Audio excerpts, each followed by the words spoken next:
السلام علیکم۔ انسان کو اپنی موت تک جدوجہد کرنی چاہیے۔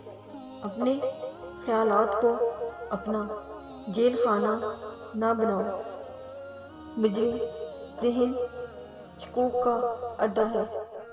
جو میرا پیشہ چراتا ہے وہ میری سب سے حقیر چیز لے جاتا ہے۔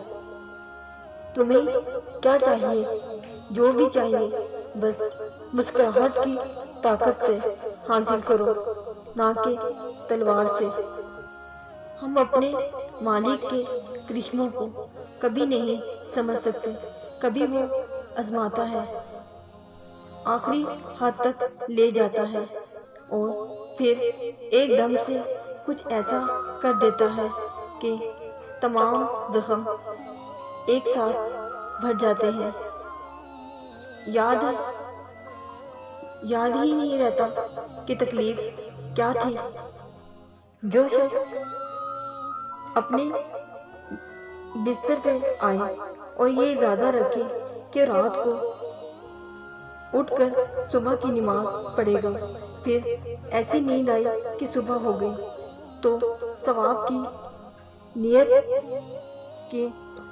ثواب اس کی نیت کے مطابق لکھا جائے گا، اور اس کا سونا اس کے رب کی محبت اور اس صدقہ ہوگا۔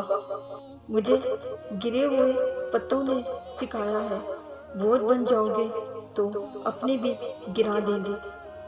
زندگی میں گزارنے کے دو ہی طریقے ہیں، جو ہو رہا ہے اسے ہونے دو، برداشت کرو، یا پھر اسے بدلنے کی ذمہ داری اٹھاؤ۔ انسان کو اللہ تب یاد آتا ہے جب وہ درد کا مارا ہو، یا قرض کا مارا ہو، یا پھر مرض کا مارا ہو۔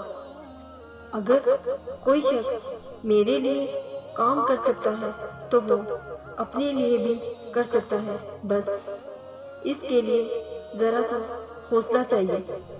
دنیا میں ہر چیز کا متبادل موجود ہے، لیکن محبت کا نہیں۔ انسان کی معاشی زندگی تب شروع ہوتی ہے جب وہ اپنے کام کا آغاز خود کرتا ہے۔